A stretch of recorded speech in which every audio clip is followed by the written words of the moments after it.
This is the Automotive Repair Podcast Network. Hey everybody, Carm Capriotto, Remarkable Results Radio. Good to have you here. Hey, look, I have a topic here today that I am so excited about. What we're going to discuss needs to be discussed, and I actually have the right person for you all to meet and hear from. And what we're going to talk about is anyone can teach, but being an educator takes work.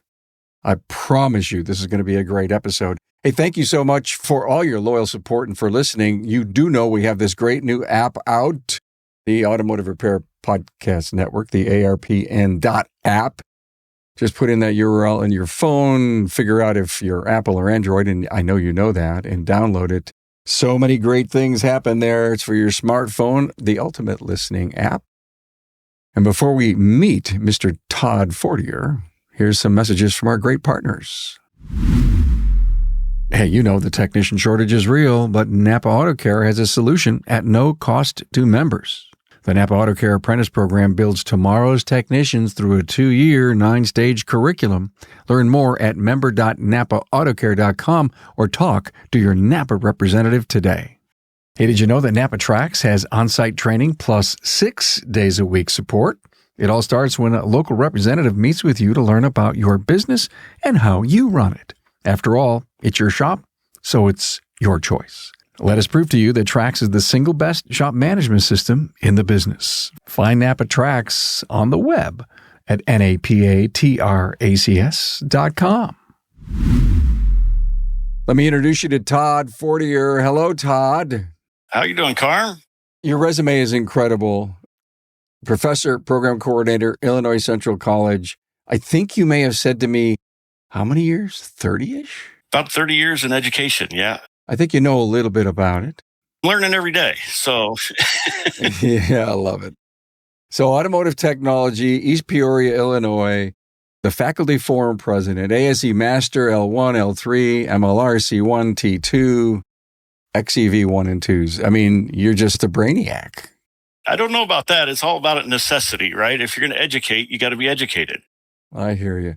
In October 2025, I was at his school, and I gave my Rise of the Specialist keynote to a whole incredible group of Illinois educators in the automotive field, and it was great. Thank you for inviting me out there and hanging out with your school. I love your school. It's just a beautiful campus.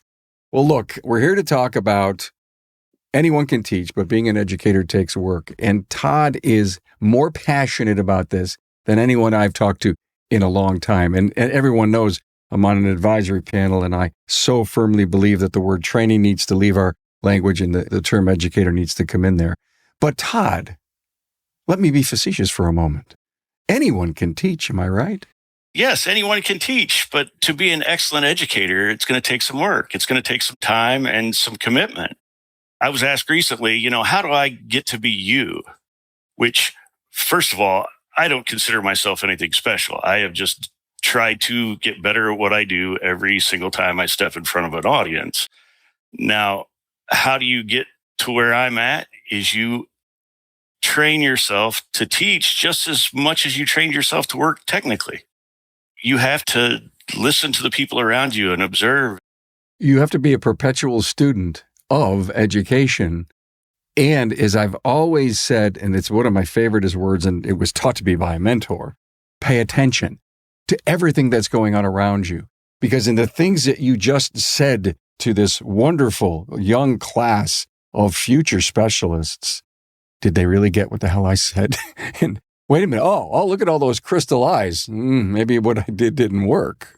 I lived in that fear forever. I mean, I still do. I want to make sure when I get done, did the message get there? Did the learning happen? It's one thing to present, but it's another thing to make sure that the learner got it. I call that knowledge transfer. It's been something that I've been writing about and saying. And, I probably have a dozen specialty words that I love. And I think my listeners are getting a little sick and tired of me always interjecting them. But if they could buy in and I can change the world, then good for me. Okay, I want to be an educator. I love to teach, but I also, teaching and educating, two different things. What's it going to take for me for all the chairmen of all the community colleges that are around the country, of all the great trainers that are involved in our big companies that are out there.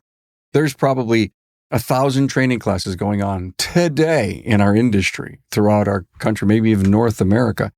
And I know one of the things that Todd is working on is how to solve this problem, which is why we've connected. We've been chatting a while, and this man wants to retire and go out and become an educator.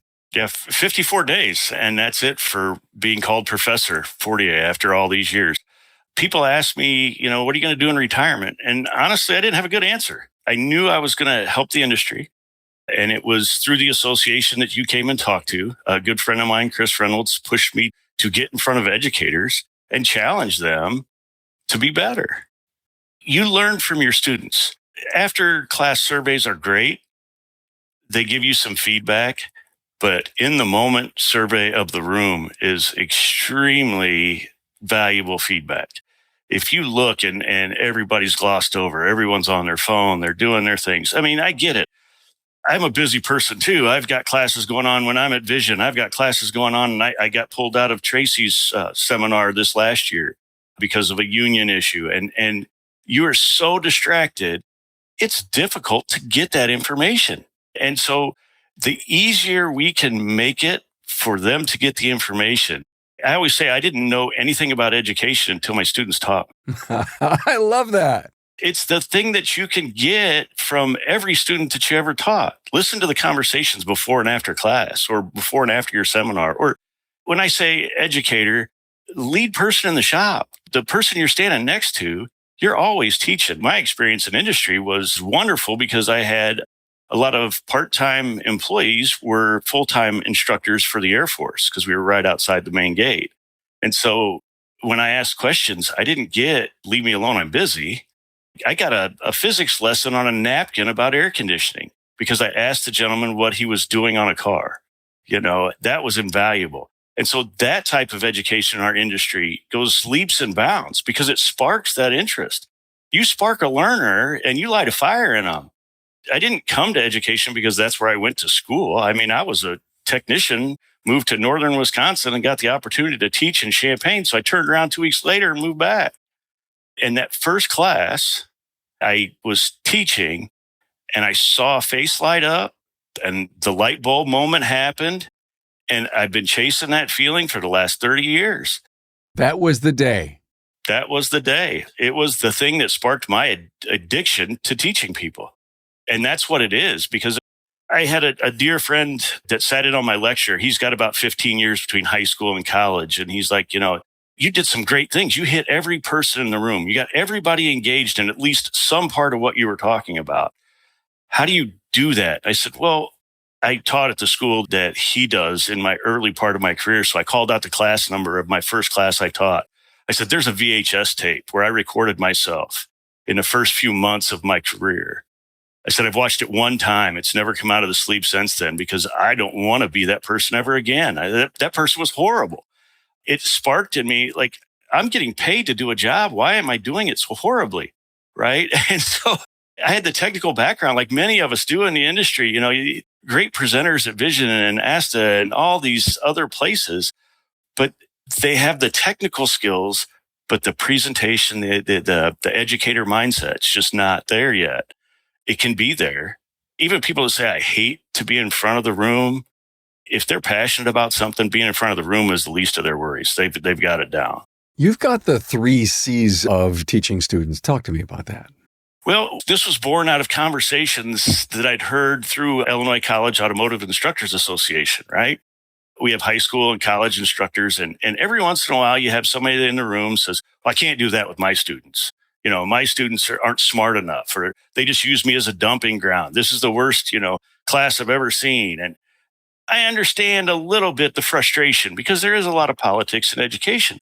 But the 3 C's is we diagnose cars using the 3 C's, concern, cause, correction. What's the concern with that student? Do we ever take the customer's word for what's wrong with the car, or do we actually verify the concern? So if you're telling me that this person can't learn and they're dumped in my class because they're not a learner, verify that.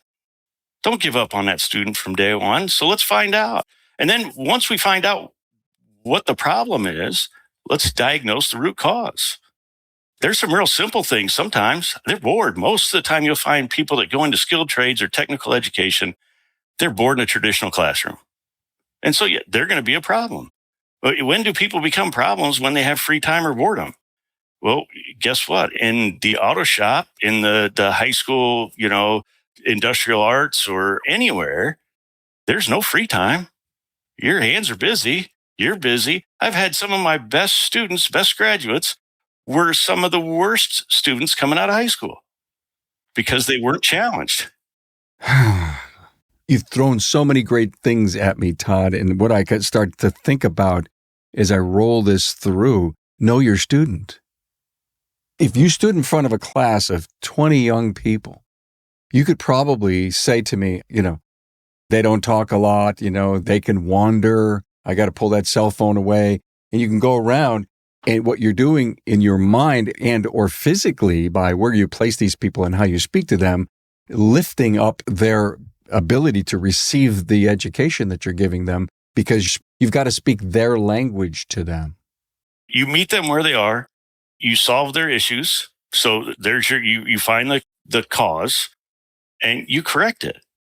You connect with every one of those students. And it's that sense of caring or, simply just saying hello in the morning. You walk in 10 minutes before class starts. As they walk in or as they're sitting there, you have those small conversations.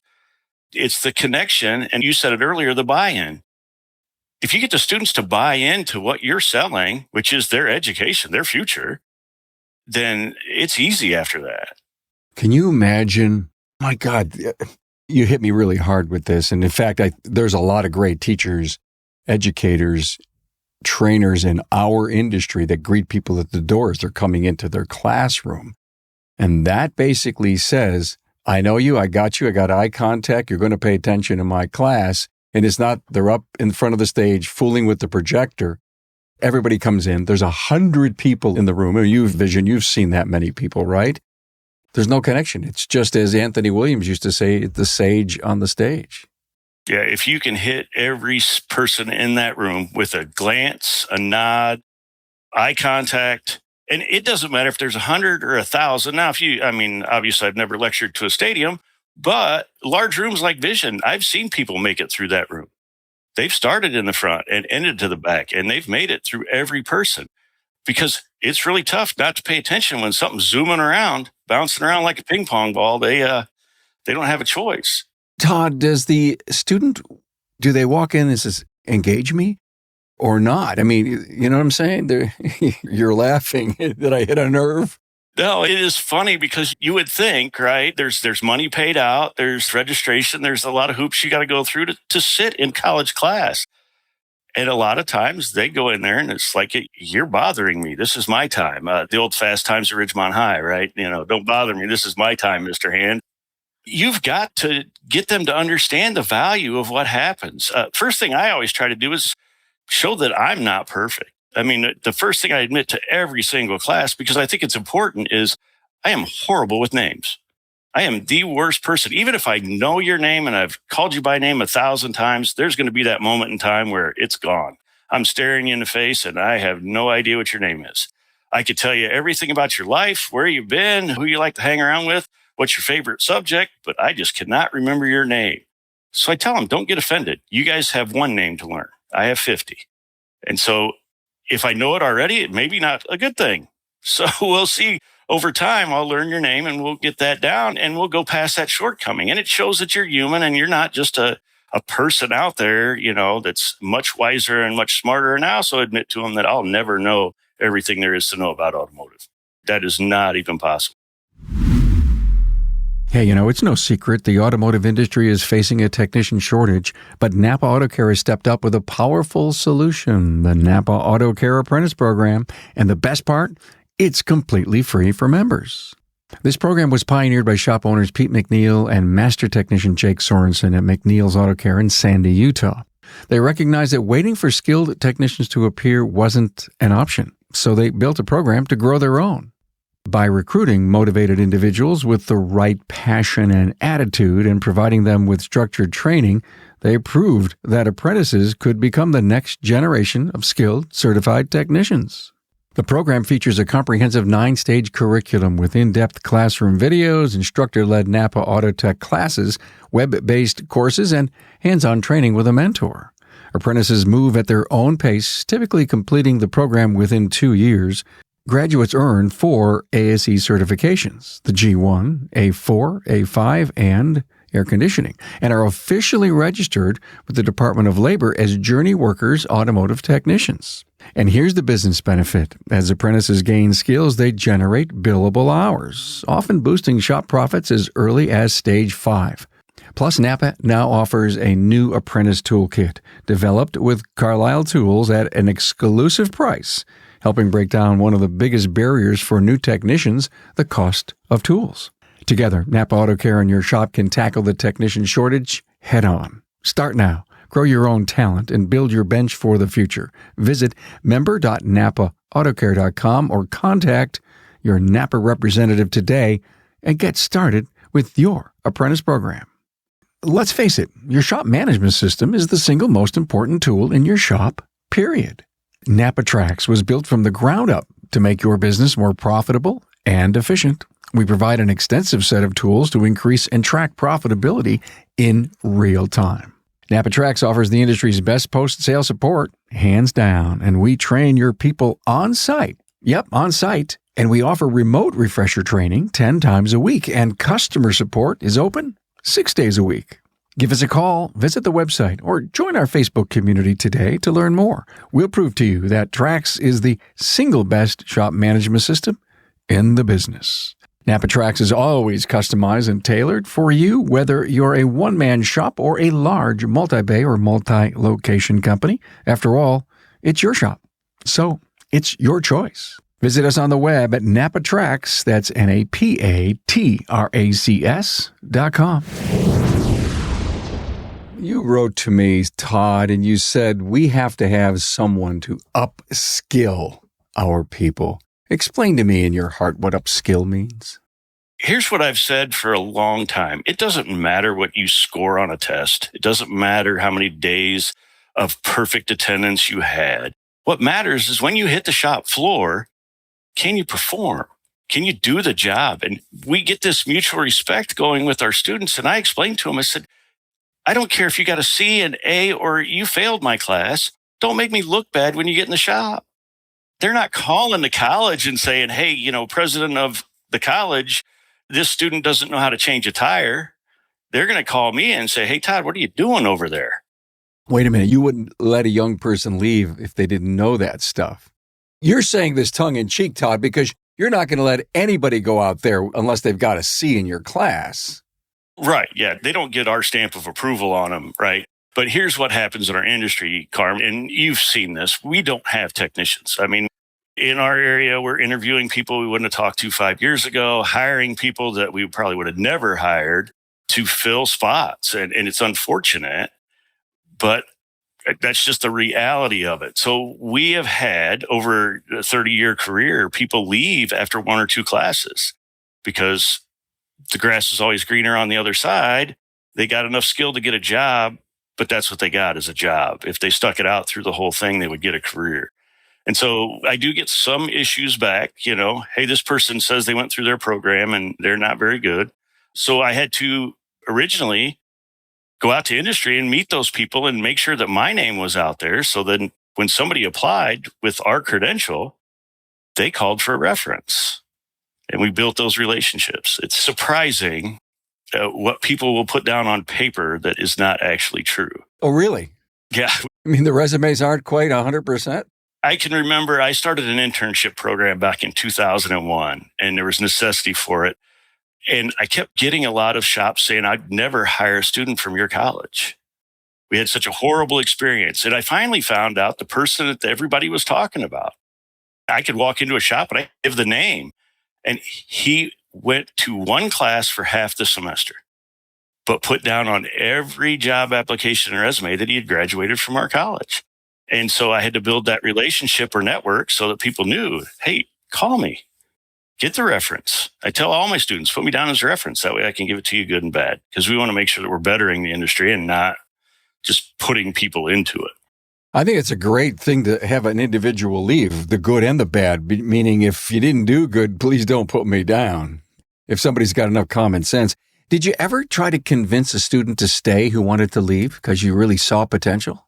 Always. Attrition is something that we've been working on for my entire career.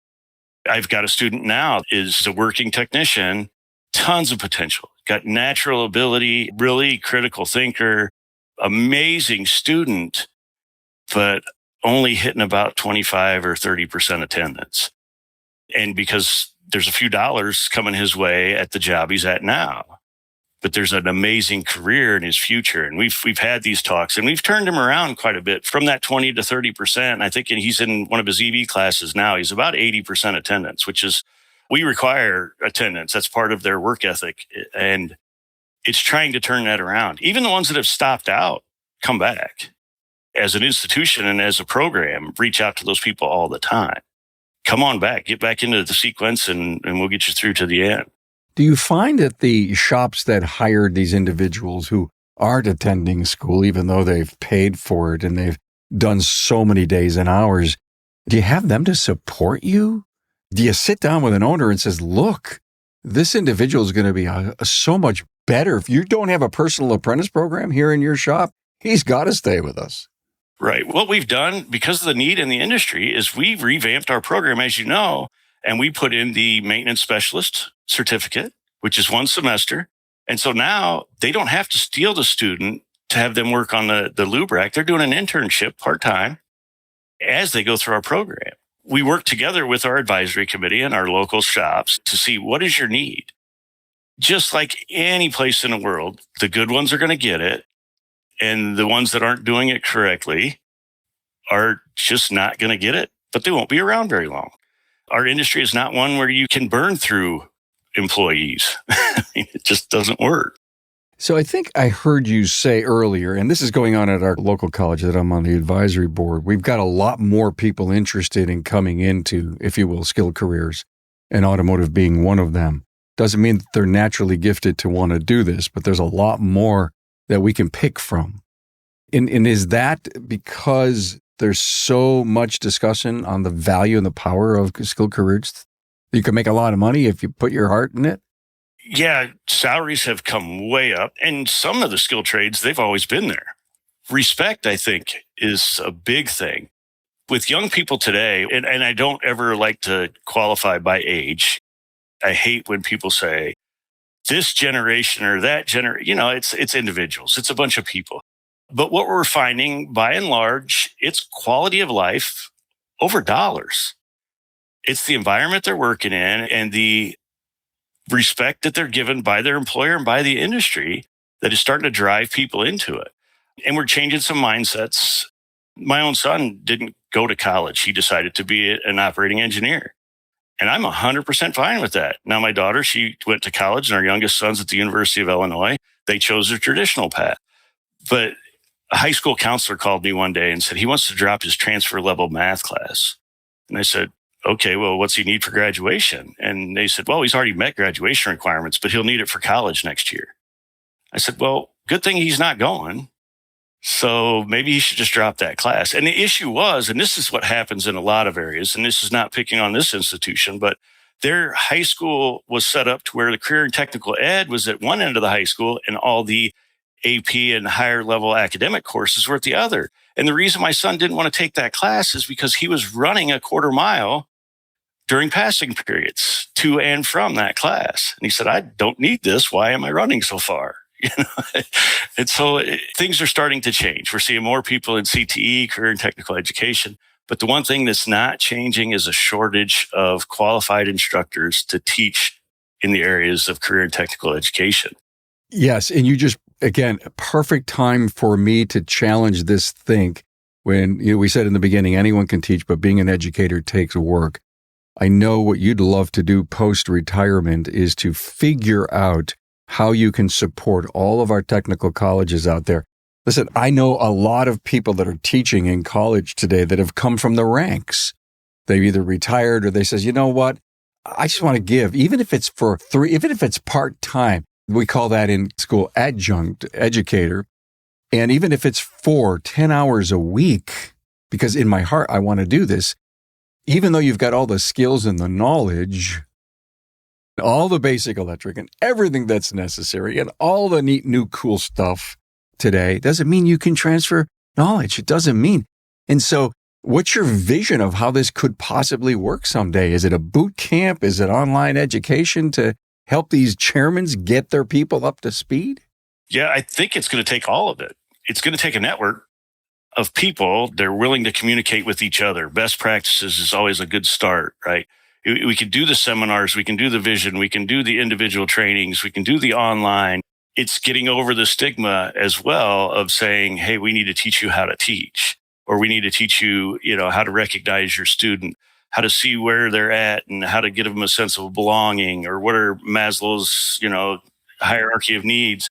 Because a floor technician that makes a transition into education like I did, those are all foreign concepts. And then, a dean of a department somewhere says, hey, you need to come to this training on how to hold hands and make people feel better. We as an industry, we just don't embrace that like we should. And so we need to deliver that to those educators in a respectful and meaningful way and not insult them by treating them any different. Know your student, understand their classroom and what they need, and deliver it to them. Is it the people skills, empathy, self-awareness that's really critical to feel that transfer, to know that student? You don't have to have empathy. Empathy helps, certainly, but every facet can be useful. Even analytical thinkers can look at it from a data standpoint. I mean, there's millions of hours of research that's went into psychology on nonverbal communication. And so even a critical thinker can look and say, hey, that person's got their arms crossed. It's either cold in here or they're not open and listening to me. Body language, yes. Right. And an empathetic person can say maybe there's something going on in that person's life that has them angry, and it's not what I'm doing up here. I admitted to a room full of educators. In 30 years, there's only been 2 students I have not been able to reach and teach.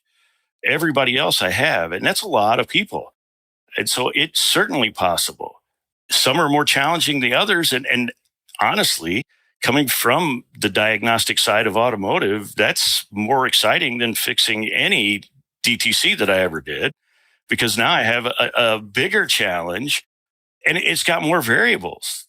There's no physics behind it that are going to tell me an absolute of how I'm going to reach this person. With enough money and time, you can fix a car. You really got to work to get to a person, to get through to them. Yeah, one of the things that we just recently did an episode with Rena Rennerbaum and Rachel Spencer on bringing personal life into work. And years ago, Todd, people would say, you leave that at the door. We got a business to run. But today, there's so much going on in our worlds. There's so many things going on with family and sickness and illness and chores and, all the activities. I can't even imagine when we raised our kids. It's 10 times worse. But to your point, as that student comes in, I have a choice. I'm either going to go here and make money or come here to I'm going to go there and make money. Or we've got some problems at home. I'm thinking of getting married, or I am married and there's a problem. Or I have a parent who just was diagnosed with something really bad. There's so much baggage in our worlds today that really challenges an educator. It truly does. And everything's magnified. Your life's not just your own. It's social media. It's the internet. Things happen milliseconds today. But you have to recognize those, acknowledge them, and see what you can do to make the few hours you have with that person matter in the moment. And sometimes the best thing you can do is say, hey, today's not the day. You've got a lot going on. I think you need to take some time for yourself. And if you need something from me, get a hold of me. But sitting in this room for the next 5 hours is not going to help you.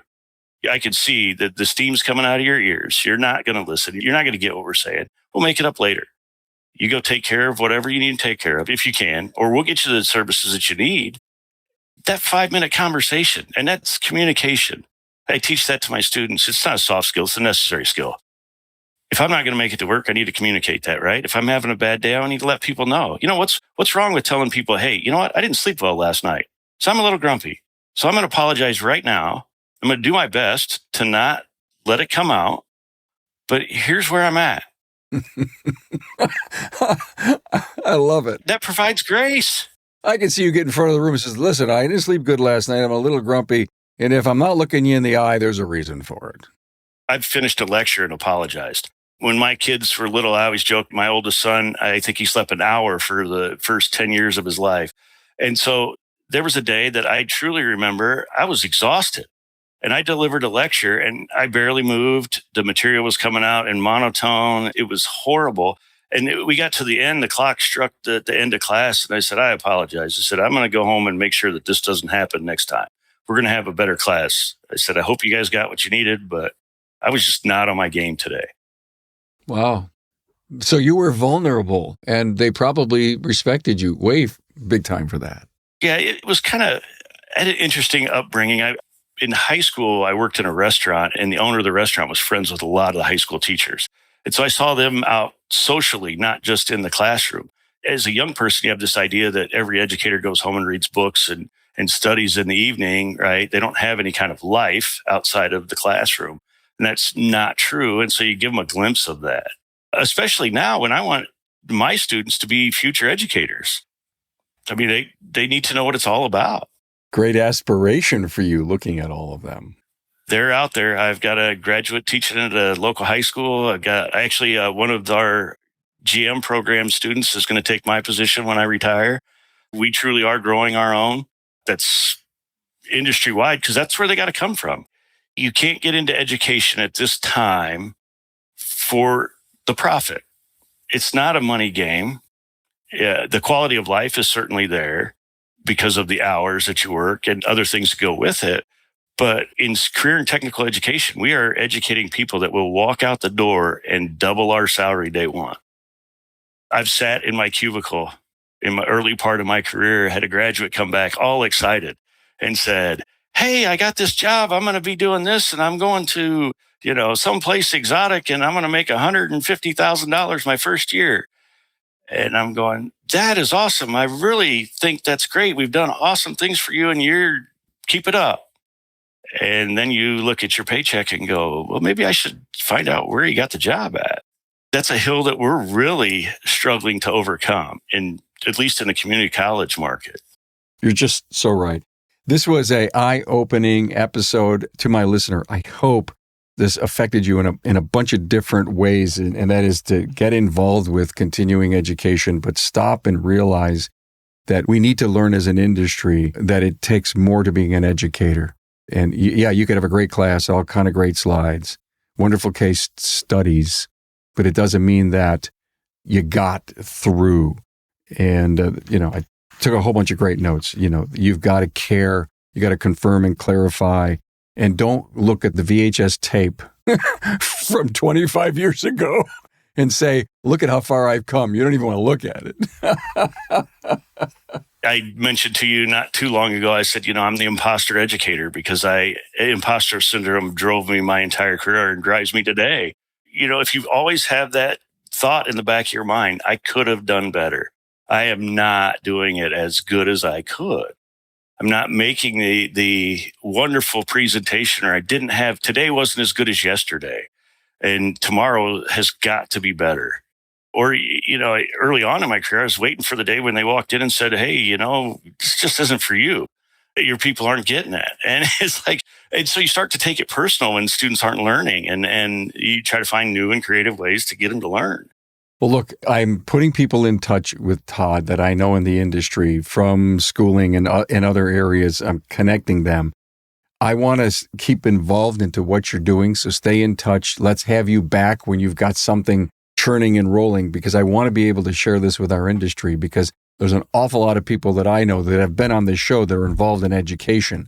And I think, once you listen to this, realizing that the Todd and Carm show is going to keep you involved into what the hell's going on here as you work your butt off, teaching people that are educators and that are trainers in our industry to be great educators.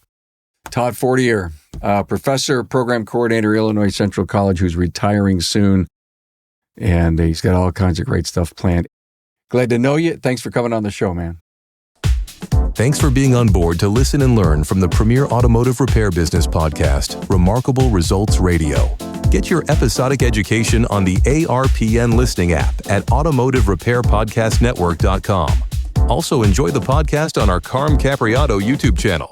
Carm is all for advancing the professional automotive service industry. Until next time.